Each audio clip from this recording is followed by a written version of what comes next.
Texas Archaeological Conference was held at UT Tyler today.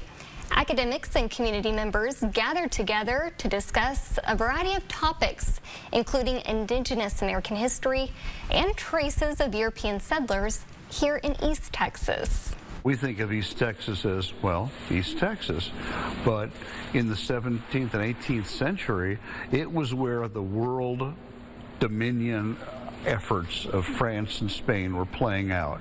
And the Caddo Indians, our friends who now live in Oklahoma and Binger, Oklahoma, the Caddo people were the ones in the middle of it, and they were navigating between two world superpowers.